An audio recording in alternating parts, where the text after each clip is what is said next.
l'architecte des temps et de l'espace, le maître de l'histoire et le conservateur de toutes choses tant visibles qu'invisibles, Yoshua Hamashi.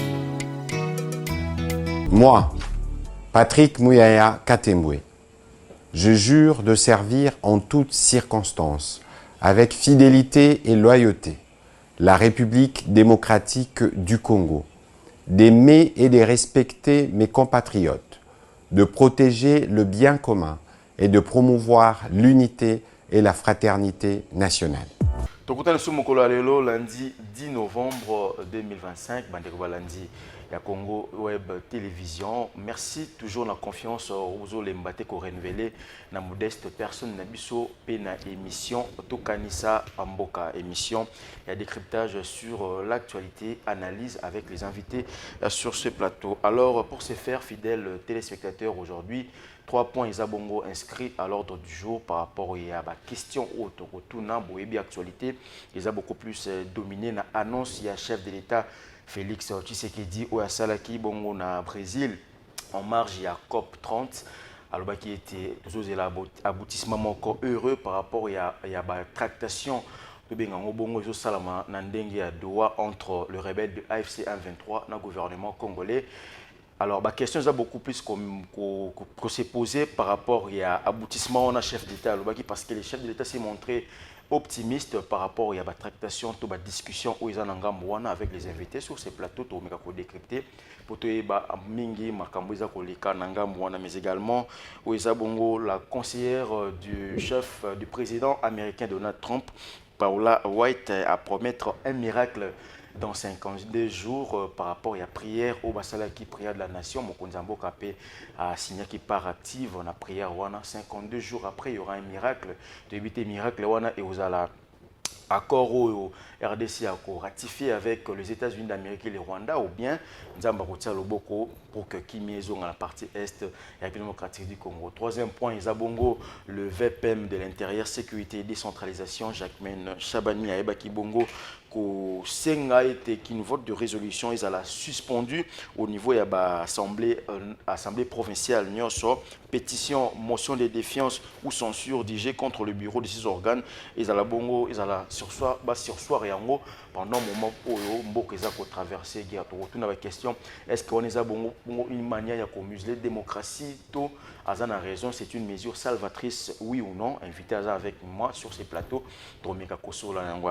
Avec moi sur ces plateaux, il s'agit donc d'un habitué de la télévision, un journaliste de renom dans ces pays. Nalobabongo Ezabongo Nandeko Danou Kefula, Boyebiye na analyse na oya salaka na mboka oya azali sous moto représenté de Danou Mbote na pe boye malamu na émission Tokanisa Mboka. Merci ndeko mopanzi sango Mbote na yo. Mbote pe na ba Congolais baza kolanda biso ba Congolais conscient. Place bazalinga na besi bango Mbote ba Congolais conscient ezali banani. Ezali ba Congolais oyo soki équipe poli babukaka stade te soki bamoni tata mokonzi kolo ata abimi o akufeli bakolo bateke voilà il est congolais de père de mère pour akufelaka oyo soki bamoni te balobaka te non c'est notre président azana on a 7 ans topesa epita asala 18 ans 32 ans neti mobutu asalaki wana bacongolais inconscient bacongolais conscient ezali baoyo bakobima lelo batuna pourquoi dollar ekiti biloko ezokita te pourquoi lelo Félix Abel tokoyi basalaire na ye toyebi yango te pourquoi lelo état-major général Félix aprometaki biso atia yango te na est pourquoi lelo Félix FCFG tokoma bamillionnaire tokoma te Allemagne d'Afrique aussi Allemagne d'Afrique alobaki salaire ya soda congolais comme $400 ya soka tozozwa te tout ça bateau de pêche aprometaki biso na ntomoni te cet avion alakaki biso na ntozwi te mais Bidé Mati, comme on dit, comment ça s'appelle, le gouverneur de la Banque centrale, avec arrogance, avec l'orgueil dans l'Assemblée nationale, même, il a évité les députés. Ceux qui ont vu comment, pour nous parler, mais bon, bon, comme belé, Azana Mbongo, il injecté chaque fois $, il faut que Matabenga pina sengi na ye, Congolais inconscient, avec les embouteillages. Oui. Na mona écoute l'accès qui d'entrée des jeux vous là où êtes Kobeta na magazine Maongizo ya leo vous là Alors, avec les embouteillages, je n'ai pas tenu qu'à Moutona. Est-ce que le Cambongo comme obéli? Bako, son avion médical. Avion médical, c'est-à-dire quoi? Parce que l'avion parce qu'avec l'ambulance, embouteillage, je me suis dit, et ça va prendre une ambulance, moi, il est pas comme un avion médicalisé. Oui, que cause de ceux qui maladie et cause de patia. Il y a par exemple qui tambo mais mi mbala moko na hôpital ya lingi. Avion moko bongo. Au lieu de l'on a niveau ambulance.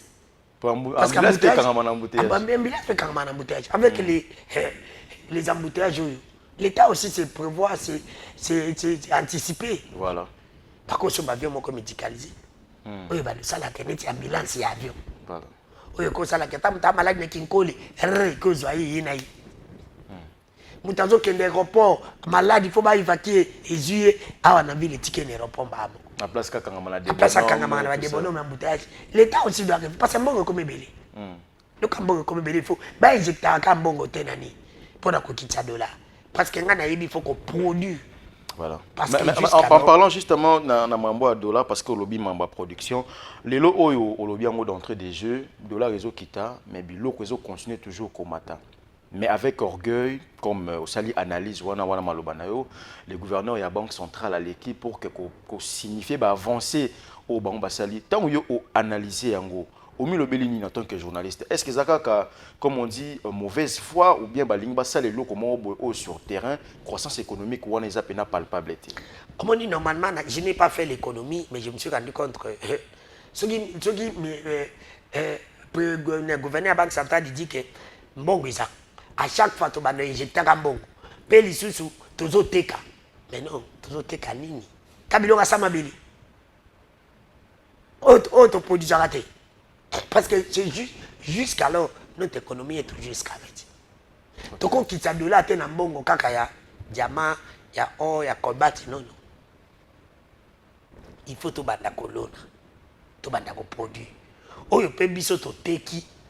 Mutu pa ye asombi awa. Ko sombaka batubaya sombaka de basombaka jamana oh non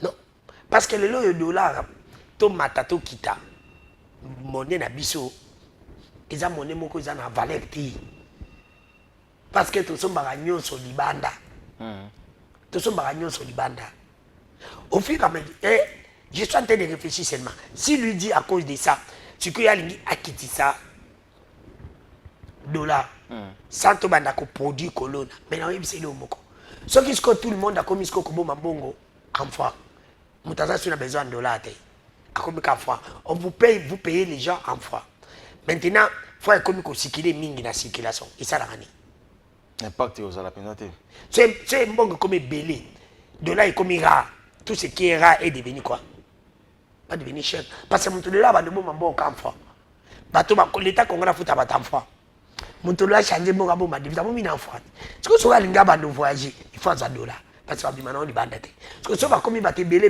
bah un dollar bah le dollar pour ma bima parce que ton voyage à ton congolais pour que congolais comme une bombe ça voiture et ça voyage et voilà ça ben dit sur va que congolais comme une bombe voiture voyage à découvrir ce que ça comme voyager les années. Parce que hier, mon copain l'État, Babylone, on a eu à Osenga Bisukaka, tout fout en gros en dollars. Pour épreuve, permis, pour épreuve, contrôle technique, il y a l'État, mais tout fout en dollars. Alors, il faut enfants. Il lui demande de tout changer caca. Vous comprenez un peu? C'est pour te dire que l'État congolais doit d'abord mettre les gens sur le terrain pour qu'on lande la macamita du dollar. Parce que dans le dollar, il y a le gouvernement qui a subi. Les bateaux, bazali pe na fois bando subi bateau pe bana dollar faut pas subir. Est-ce que musala l'été za ko faire surpris bateau? Parce que la d'autres gens au bas souffrir qui les pe bateau yo ko tia bateau na milité. Nous on n'a pas besoin de dollars, on a besoin que dollars sur ekiti bilo pe kita. Parce que les lots, je te dis, je t'informe que kene na ada charme zaka na 10 000 francs. Ba ibomba kita te makaba dollar etala bango te. Ba on va payer ça la 10 000 na bango. Chama 10 000 francs, li rodé, zaka 8 000. Bilo on yose zaka na ada kitite. Na ba supermarché nyon so tambola. Et pas benje, pas ba libanais. Kutu ba benje ba libanais ba komi makas ko sami. Ba komi ko futa ba congolais en francs congolais. Ani ko futa ba congolais en dollars. Alors que ba libanais na benje ba do futa ba congolais en francs. Ba peso 70 000, 600 000, 400 000 en francs. Mais les lo ba komi ko réduit en dollars. Comment vous faites pas tant là? Ils ont escroqué. L'État ne parle pas. Les lots au quado, vous pouvez pas quado ça à 1000 francs. Et qui était quoi faire qui était. Donc ça de là qui t'a peut pas quado faire comme peut-être 500 francs. Bilon ne se fait quitter non. Pour tout le monde a qu'un bon. Tout même au Picandu ne fait quitter. Même quand nous faisons à 500. Nous on se fait quitter. Proposition pour épreuve les lots massacrés qui était c'est bien qui était batabrellement ba le badi babio bango etala bango te bango ba pesa ka dim bango ko mata masangana ni za ba taxe. OK. C'est pour te dire que l'État fallait attendre. Na ministre économie, na gouverneur à banque centrale, il faut ba sangana bazala. Bon mon copona balandila. Et ministre économie fatine da ba inspecteur sur terrain. Ba libanais na ba indien ba kitisi biloko te ba ko ba congolais. Il faut le dire biso to lubara. C'est pour te dire que ça là ba to matalana te. C'est comme si le gouverneur banque centrale a dit que matalana, a dit que ya yebi. Ko yeba za yete biso di photo contacter ka yebi. Proposition ni au sala par rapport à sujet on a parce que la proposition au sala il faut ba le commune à 21 il faut ba député ba luka moyen ba fa de sa ministre économie ba fa de sa gouverneur à banque centrale ba fa de sa ministre à finance ba ministre à budget ba sala rapidement pour biloko kita rapidement dollar les a kita c'est biloko kita pétrole est intact pour que même bato ya ba pompe essence ba oli la biso so que kuna dollar ba beton à 21 bon va beta comme dollar 21 pour na occasion que na dollar somba kabira 21 on se comprend mais libande va changer biso na 22 25 22 500 21 500 c'est pour te dire que bango peut ba yuka biso makasi quand les a makasi il y a 500 fois c'est trop 1000 fois c'est trop. OK. Na 10 dollars c'est trop moins sur Cambis, c'est ce que j'ai dit. Bah annoncer que baisse il y a prix à carburant. Ouais, qui va le 300 francs. Bah le 300 francs. C'est pour te dire que on a un niveau tous en l'État il faut accepter. Ceux qui va saluer en côté, j'ai demandé au président de la République à révoquer ministre de la Finance, à révoquer ministre à budget, à révoquer gouverneur banque centrale. À révoquer ministre de l'économie. Voilà. Bateau va 4 fois révoquer banque. Tu as quand tu prends ça à base, mais il faut qu'on ait fait ça. Au moins on peut si mibeko, il faut de là-bas. Toi tu as besoin de l'air qui t'a nion c'est kita. Nion c'est kita. Il faut suivre ça les mains. Voilà. Mécanisme ça. Parce que dans beaucoup on dirait que ça va changer mutu. On dit mutu ayaka prix ma be makasi. Tozo mona ngata na sned. Na même natika, na pesa mata je me suis rendu compte que c'est lui qui était là ça qui agronome Lucine incompétent. Mais ben ko tia do nani comment ça s'appelle? Teddy Lwamba. Teddy Lwamba. Première chose, il y a à qui qu'on aéroport, qu'on peut sa groupe.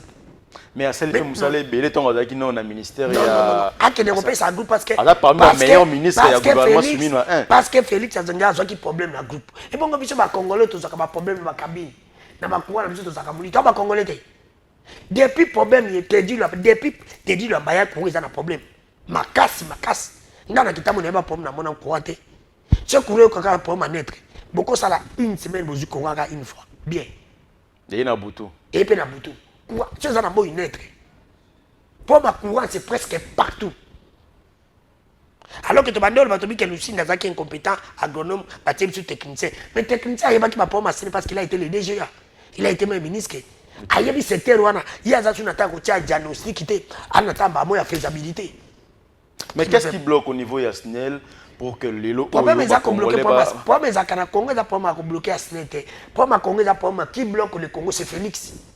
Ah, comment ça fait? Mais je te dis, Vision, c'est lui-même qui s'est lui, il est le garant du bon fonctionnement. Bon, Kabila n'a pas dit garant du bon fonctionnement. Tu vas nous condamner. Il ne condamnera jamais un joueur, il ne condamnera qu'un entraîneur. C'est pour dire qu'il place mal les joueurs. C'est ça le grand problème. Ce qui est malade, c'est ça, les mythes de l'Obaka. Là, ce malade, c'est dans l'Obaka. Là, je l'ai toujours dit. Je soutiens. Je soutiens. Maman Denise, il y a une fondation. Ok. Olive Lembe.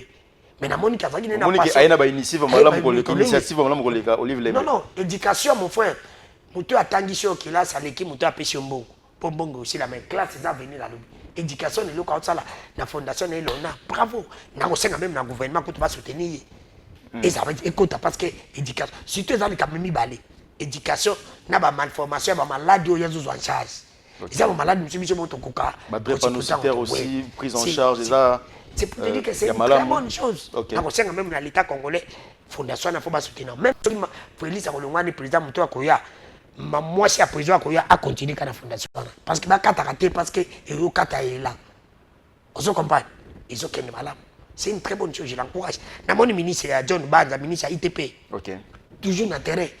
À ça, dans le terrain, ils ont les là, comme les Félix Sassali. Bravo. Comparativement à par rapport Alexis à Guizaro. oui. Au moins, oh, bah, quand même, mais ça, c'est un député national. Bravo. Ça, va te accompagner, bah, junior, les balais. Tu sais que non, bah, tu vas comme on a. Ah, ça, on a une sur terrain. Attends, j'ai eu Léon Moulumba. Ah, ça, quand même.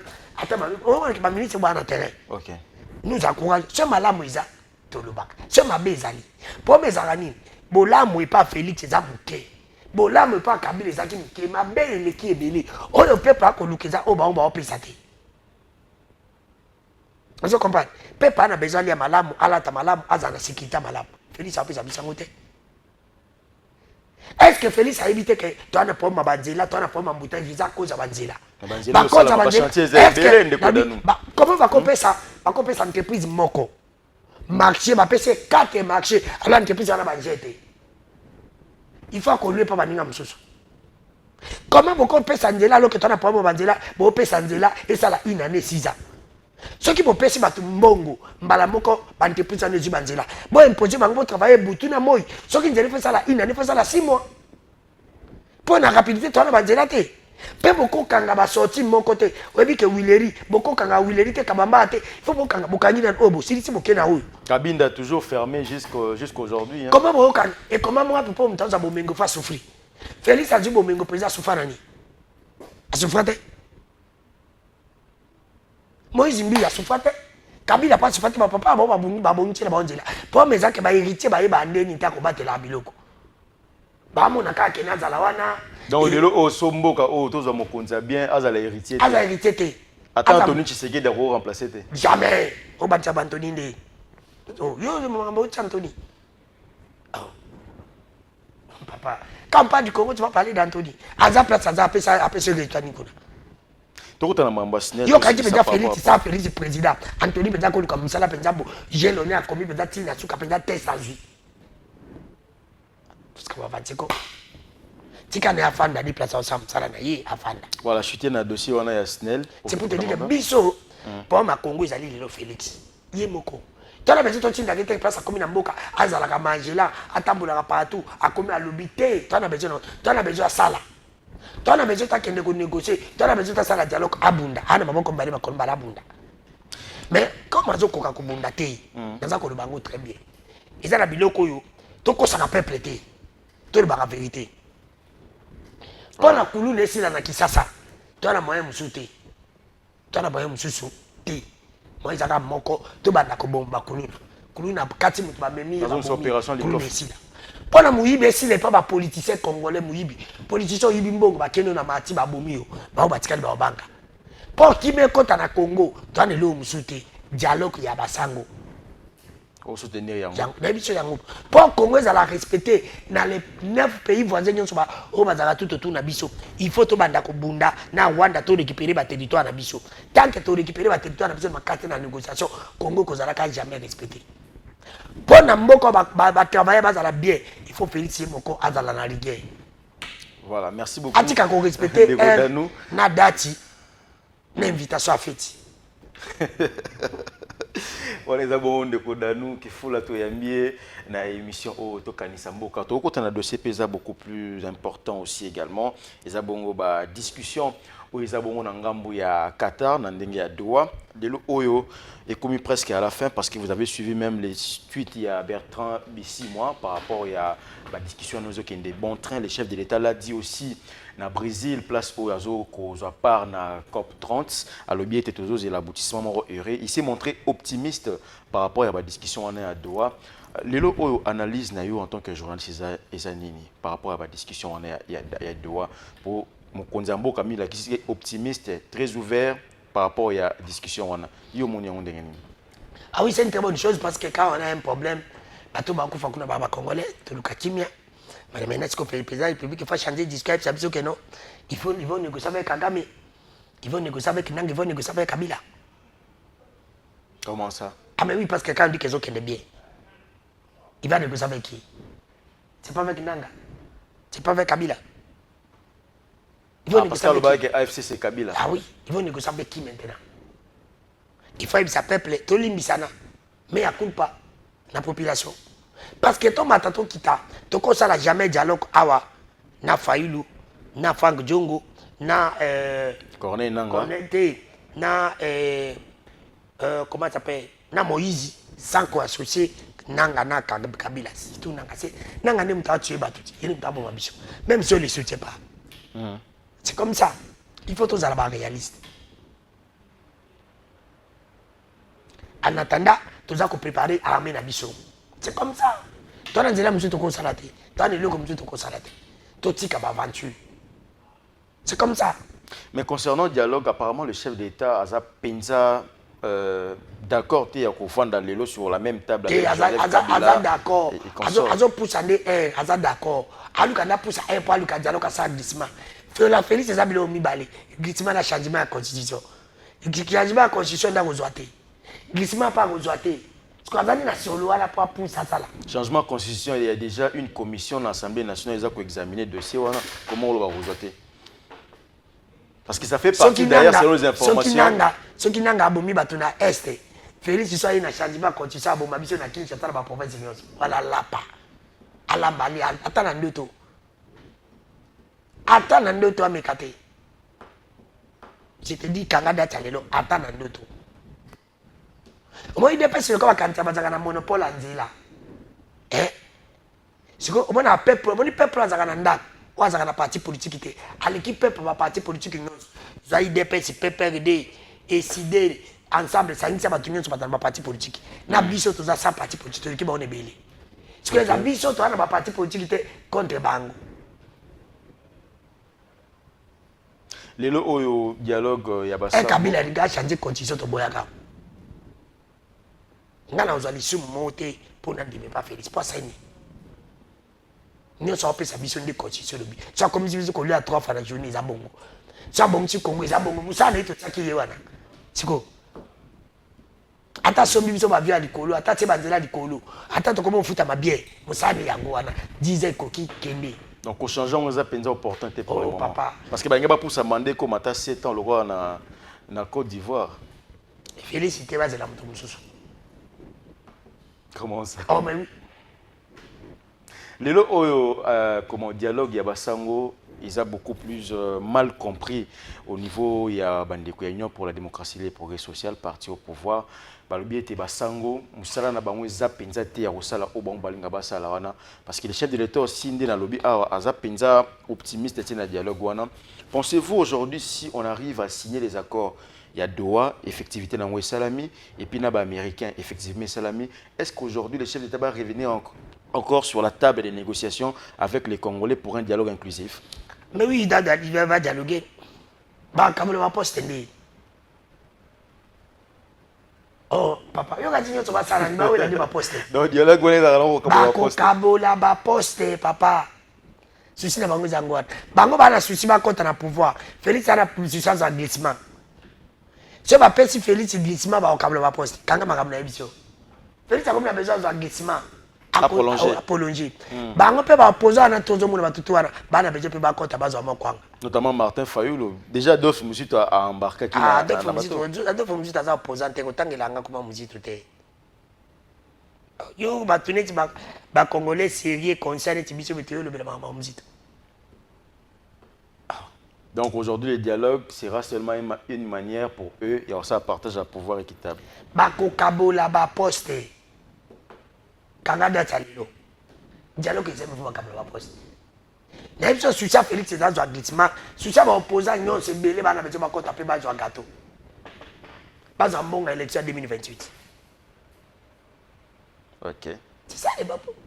Mais biso peuple, Soucia na biso dans ton bon même ta bon cha biso azate. Moutou a yebi a besoin de tenter.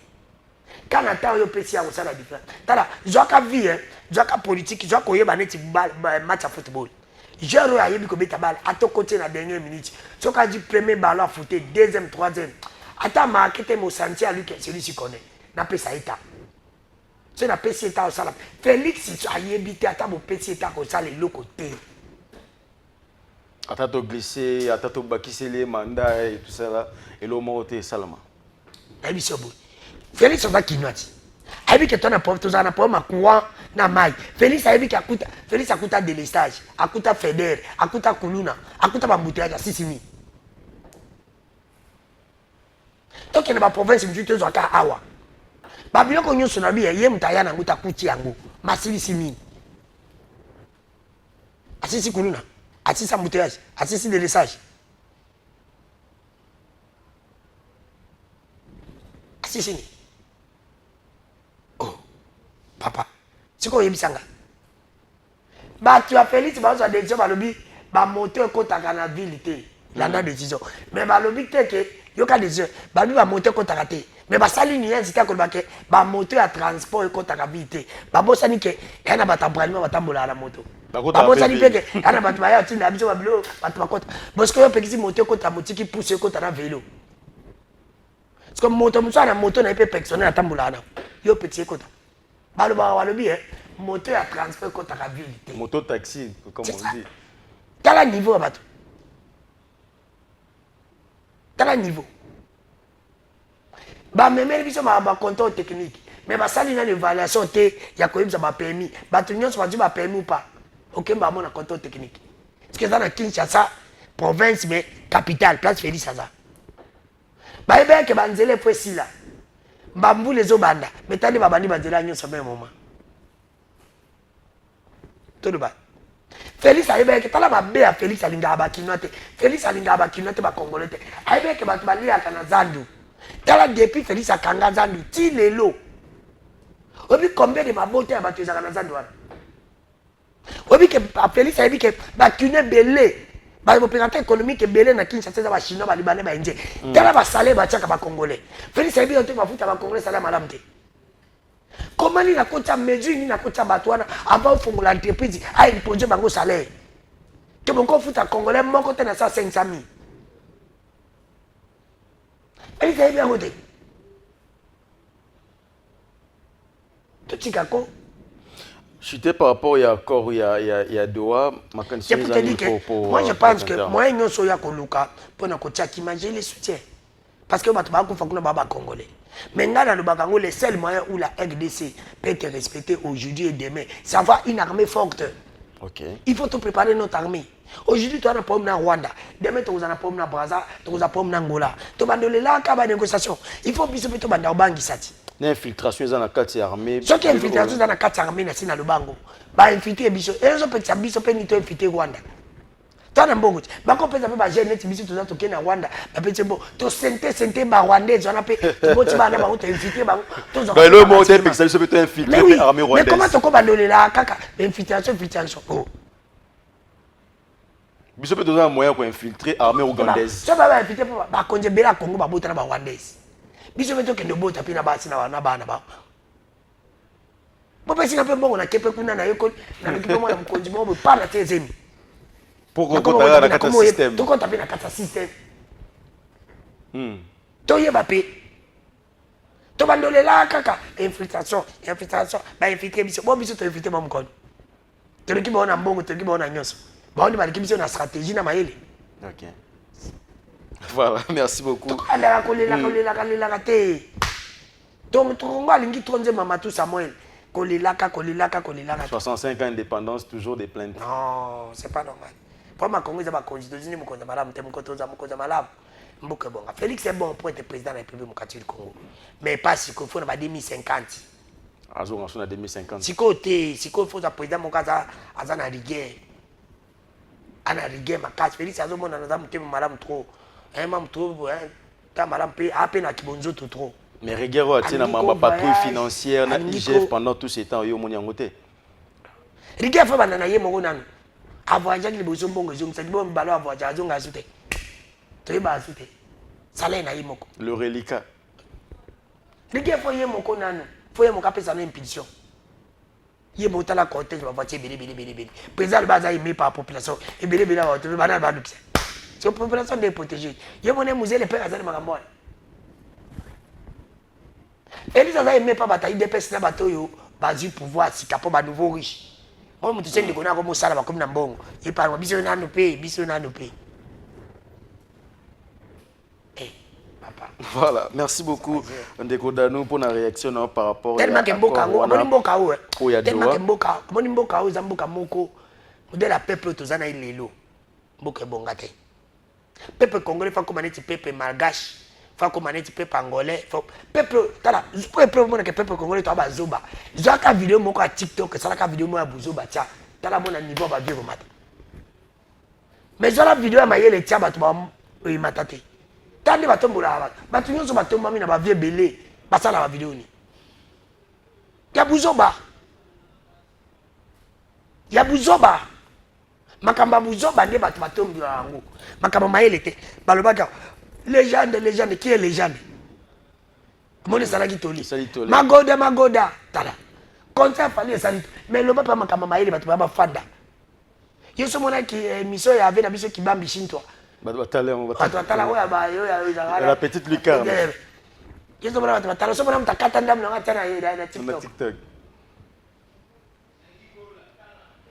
Siko zwa siko makambo yo soki muza asali ya soki ndeko afera kufa ya gigo la landaba tande zo tala niveau. Cela veut dire que le peuple congolais a nous distrait pour nos décisions ou essayer. Jamais match à football, match à Real Barça, t'as la niveau. C'est pour te dire que makambo yo ba tout basé là ya matamayele, ba congolais ba sanga suite. Ba congolais ba comme na carte à distraction. Ata ba théâtre, tande ma finga ba théâtre ba ndiko ba. Oh c'est ba sala zo finga ba ba tala. Yo so mona théâtre, jamo so mona bordeaux. Théâtre bordeaux, par exemple ta carte pesa bordeaux. Na ndinga alizo na bordeaux. Telombe. Momo na ba Jérémie, omona so banana ngo tout, bango tout. Ba décor bango tout. Nde ba tuazo promouvoir ba. Tala niveau. Je n'ai pas de problème personnel avec elle. Na mona ke na mona kaza star. La bien moi kufa. Ba ucho kufa tiki biso ke la télé ça les. Bonnette. Tala nenga comment célèbre.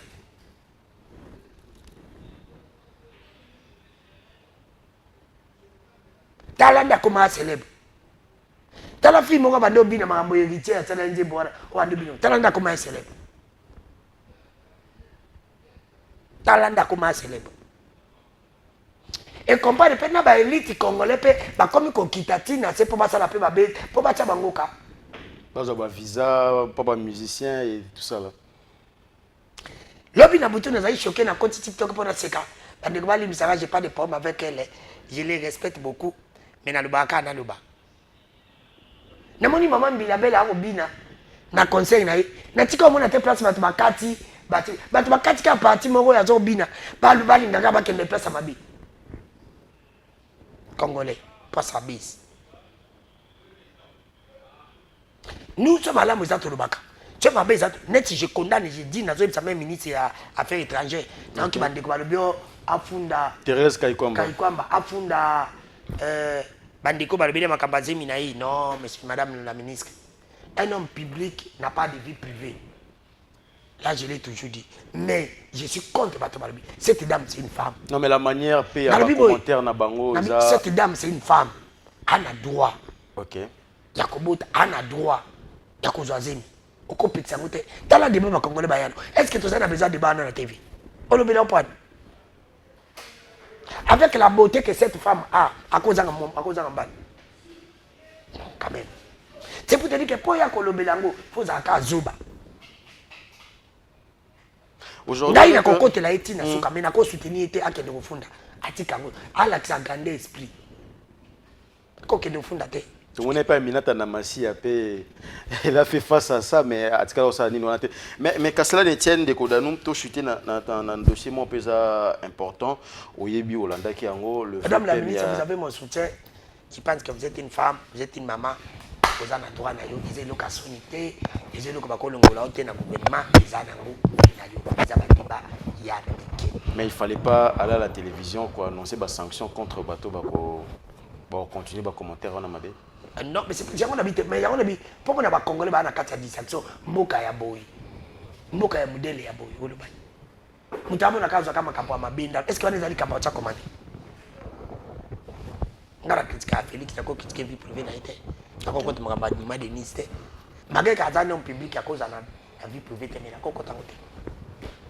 Olanda qui vice-premier ministre, ministre intérieur et sécurité, Jacquemaine Boumba, Jacquemaine Chabani, a instruit Bongo dans l'Assemblée provinciale l'Union sort va restreindre pour les abonnés vote des résolutions suspendant toutes les pétitions et motions de défiance sous censure dirigées contre le bureau de ces organes ou le gouverneur. Au regard, il y a Mambo Salama dans l'Assemblée provinciale, Nyon surtout dans la République démocratique du Congo, Bolanda qui est dans le Congo central, le président de l'Assemblée provinciale, le papi Matezo, a été destitué. Au niveau PA Chopo, a été destitué. Est-ce qu'au regard, il y a Marambo Salamawana, ils ont mesure salvatrice ou bien ils ont une manière de museler peut-être droit de démocratie il y a des députés provinciaux pour nous colober la Marambo et Salamana à différentes provinces. Maxi, je pas dit ça. Dans le bilaka, batupi na bande continue kolbanabi. Pourquoi il s'habite à le Cameroun? Et au Tchad des ordres dans ma province. Ok. Lele mon ami. Lele mon ami. Il faut le dire, ma province c'est la même chose dans ma problème. Là je le dis à haute voix. Parmi les gens qui ne sont pas dans ma province, ils ont dit si mais ça m'a indo bisanko. Ma province c'est la même chose dans ma problème là il faut reconnaître. Mais pourquoi il s'accamere il me dit ça. Qui s'appelle ma député Bassam Sana Bango, va gouverner va combattre dessus. Faut que le camanier.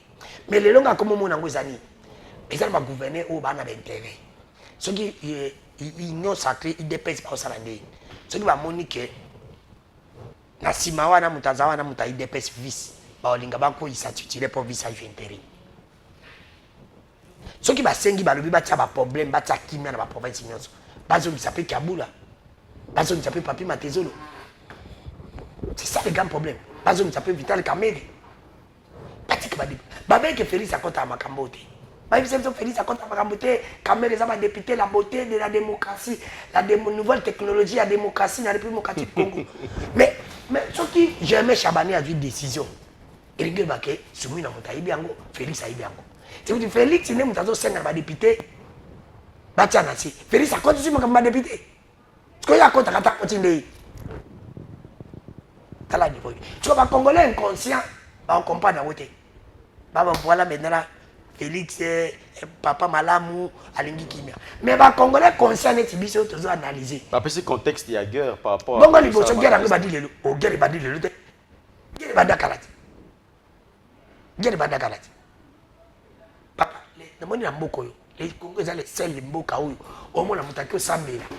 Aki osambela nzamba ebisi nzamba epesanga libala parce que epesanga libala mona mata sambeli tya balobi amen abimika liboso boy amoni mobala o déranger habité yo déranger ngande na uti église oh mais qu'est-ce qu'il faut quand on dit ça le mobala bon mobala na kombala ote. Merci beaucoup de citer là-dessus na Congo mboka moko on a le banque batia makala na jezeli batika mutaka makambo elekana Congo so ba expliquer so compare ce muta expliquer za congolais. On compare beaucoup de mamans à la boko. Yo sengi libala mais mubali a déranger. Yo déranger dans le vide où tu église. Yo yebi que yende mtunza batindelio. Pour mon niveau mutakenda kala ndenge ya babi. Logique est simple que décision yo bazui. Et ça décision moko ya malamu. Mais ça décision moko ya malamu te pour le moment et comme collègue ça qu'ils avaient des problèmes avec baninga mususu. Ba bandi que ba député ba limba kenango côté abentele na bango. OK. Parce que en tant que jeunesse na OK ba bio tata mukonje ko la ebzaka j'aime Chabani abi po umira na poste kokota makambetali ba carré minute. Si ba poste ko j'aime pe appel à gouverner na yi. Tu moni gérer. Il rappelle à l'ordre qu'il veut. Voilà.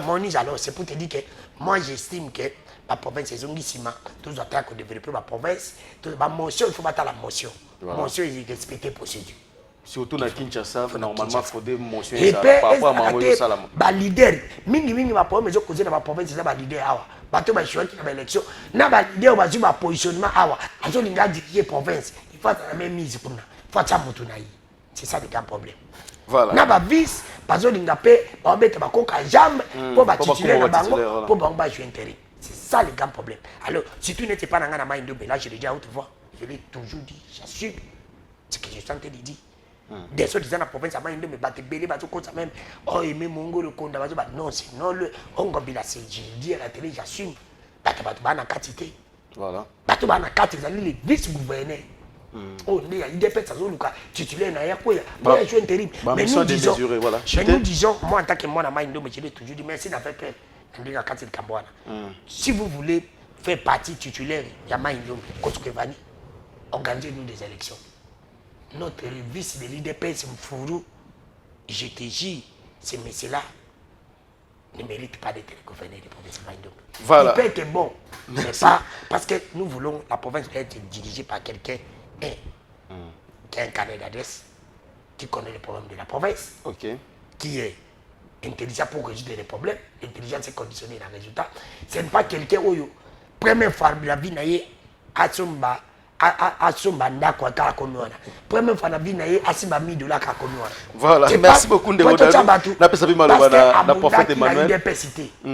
qu'il parce qu'il fédéral parti dans la province parce qu'il mérite. Voilà, merci beaucoup Ndeko Danou pour la réaction.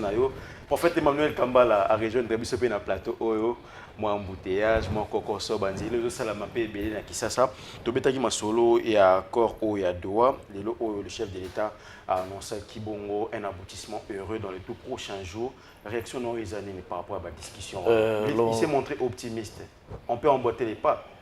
Matondo nayo ndeko nanga vini pe merci na ndeko dano kokota ye na katia plateau et na koyebisa yo que eza esengo mingi déjà koyoka annonce wana parce que ce que le peuple congolais toza kozeza ne kerwani sila kimia ezonga na mboka et parce que ezali o biso même eklesia tolaka kiango bato tobaki ke guerre ekosila et na voie ya diplomatie to komona ke makabo eko avancer alors pourquoi pas tozala ba adhérent na katia ya eloko wana. Je crois qu'un Congolais, Bengami Naïsa d'abord, d'être adhérent à ma proposition positive. Voilà. Parce que c'est ce qui est important. Parce que parce que je vais seulement parce que je suis opposant. Ou parce que je suis quelqu'un, je n'aime pas Étienne Félix Antoine Tshisekedi Tshilombo. Non, non. Au Congo, les Congolais doivent être des adhérents. Voilà. Donc moi je me dis, Longonia Congolais, nous sommes en essayant et guerre aussi. Voilà, par rapport à l'annonce au Mokonzambo Kassalaki, mais également au Betipe Lisolo au Ezabongo et à dialogue inclusif au Bassango va proposer qui depuis longtemps ils ont mené beaucoup de démarches. Est-ce que les lots, ceux qui sont arrivés à signer l'accord au Doha et puis à Washington également, pensez-vous aujourd'hui que le chef de l'État aura aussi cette facilité d'approcher Joseph Kabila, Corneille Nangaa pour un dialogue inclusif entre un dialogue inter-congolais? Ils ne sont pas plus congolais que les congolais. Donc, il y a un dialogue, il y en a aussi d'autres qui participent. Il y a un autre Congo. Et ça peut colobater que ceux qui bengi ils appellent les soum. Mais au moins, c'est là que les congolais ne sont pas là. Mais ça a un format, il y a un format, il y a un soutane. Et ça a un format, il y a un missionnaire catholique. C'est ça le problème. Donc, Congolais en a besoin de cela. Parce que Masolo est bandakala. Masolo depuis 60 ans, Masolo na Masolo. Tilelo Masolo na Masolo. Et ça nous amène à quoi? Est-ce qu'il faut qu'on répète la même chose? Boketo solo li bokaboli pouvoir o ya zui o ya libi na zuité. Est-ce qu'il y a vraiment ça motuya? Ou bien tous on a besoin li solo moko bo eyé et si li si makamunyo. Donc c'est ça un peu. Donc pour dire que comme on a un événement, on est que Congolais, toko solo la nabi so kaka. Mais ça là na format ba sangote. Pourquoi pas format ou ba sango selon l'analyse na yo? Oyebi eloko nyonso na kopesa yo et ko refléter image nanga. Parce que tout ce qui vient de l'homme, ça doit refléter l'image intérieure de la personne. Na lingi kopesa na kabeli mais yeba ke na scène spirituellement ou bien immatériellement eza ko porter forme nanga. On se comprend. Donc na kopesa yo pamba te na kopesa avec un intérêt moko boy. Ce que boy bisanga ba ebaza ba financier ya masolo wana ya banani Rwanda na kati banani na bon dis-moi je ne sais pas quel intérêt na bango ezani.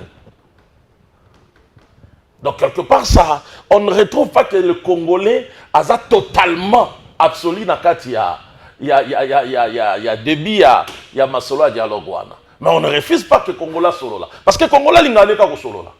Congolais c'est un peuple à l'ingakali solo, un peuple hospitalier à boyakali solo.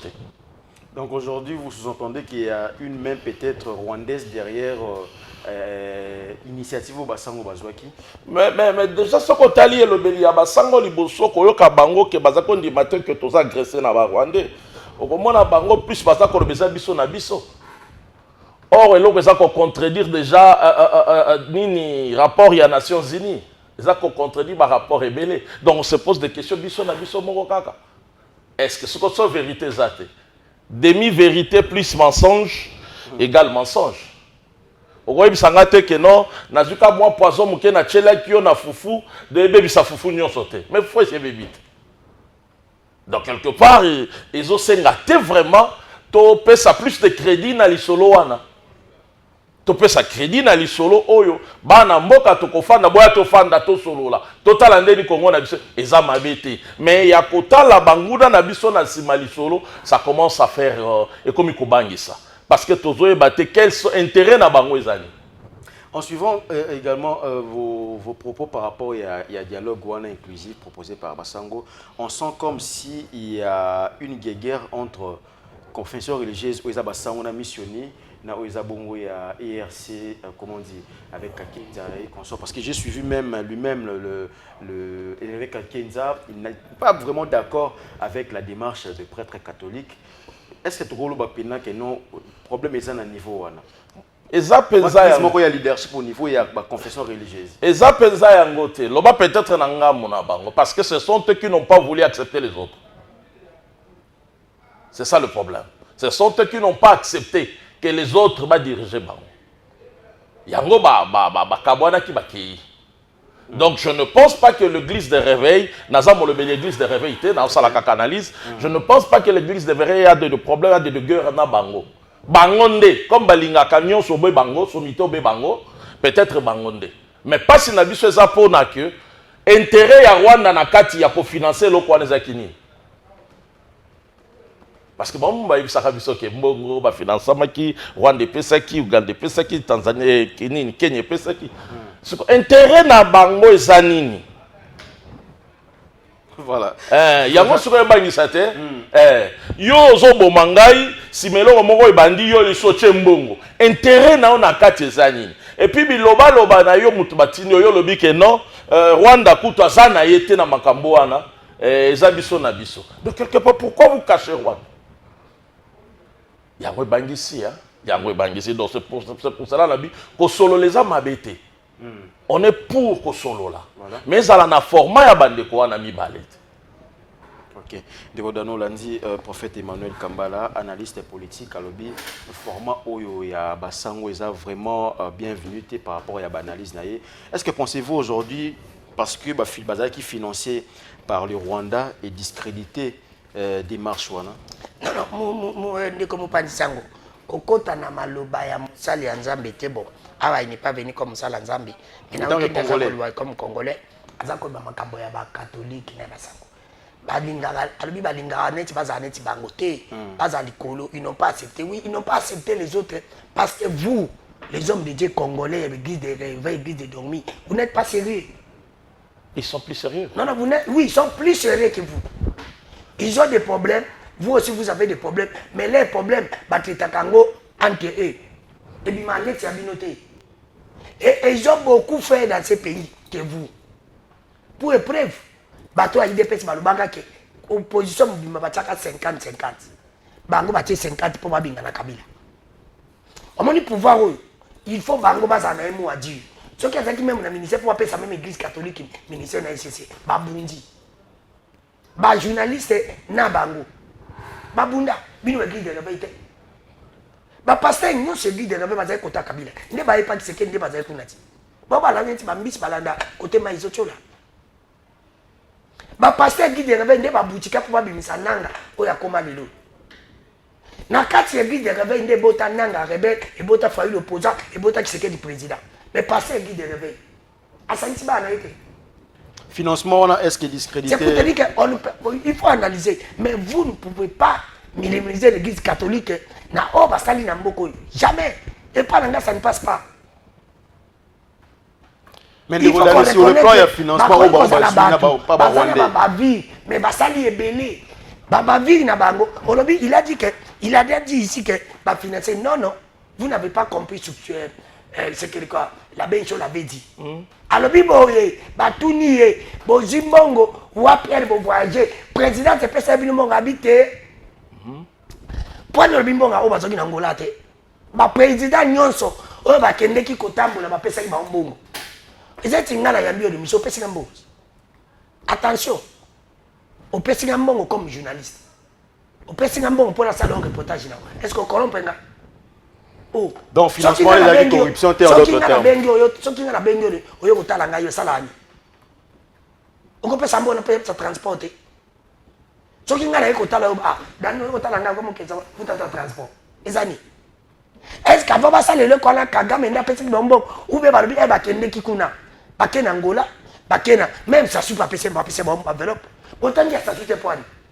Et ça qui monte ma contre l'église catholique. Il faut qu'on reconnaisse que vous êtes en train de faire ce que vous êtes en train de faire, c'est normal. Nous vous encourageons, vous appelez battre. Mais dans 4 guides de réveil, et là, comme à l'ongé, comme bimaté.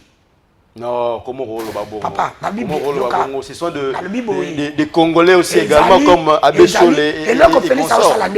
Félix Alingika Kolinga Kombomane catholique. Alex Abango que vous n'êtes pas les tout puissants, n'a fabriqué bâtiment, fabriqué qui devait. Mais bâtiment ça qu'on fabriqué, passer à l'Imsanga, vous n'êtes pas sérieux. Est-ce que vous pensez que au soutien à dossier il y a Basango, est-ce que Lelo Ozo Kanissa en tant que pour épreuve là mon ami c'est pas j'ai fini. Pour épreuve au cause d'un cholo tient ministre Aboya.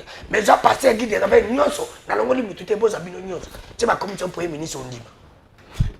Que je tiens à dossier réaction. Est-ce qu'aujourd'hui, on peut avoir un très bon dialogue sans l'apport de l'Église catholique et protestante? Je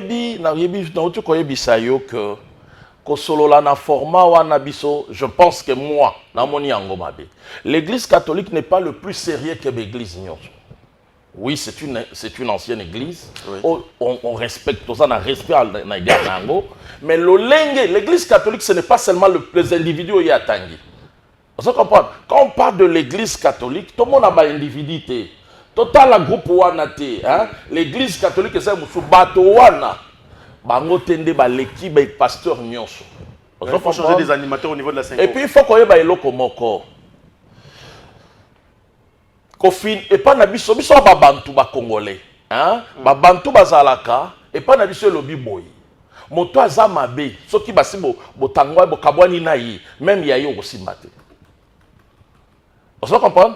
Au moment où nous sommes agressés par le Rwanda est partisan na katia dialogue et puis les dire na bango c'est là où il y a le problème. Les dire nabango ezali que non, ce n'est pas le Rwanda, ezali soboko. Est-ce que si koton di manani, poni boni yonde konango zo wangana agresseur na biso. Est-ce que vous êtes sous sérieux? Nakoka moi, koloba ke bango nde ba sérieux, l'église eza sérieux. Ça étonne. Et ça koka moi. Et ça bongote, l'église eza na problème na bangote format na bangonde église eza pour le dialogue démarche wana je ne pense pas que nganetinga naza nango d'accord te. OK, vous comprenez?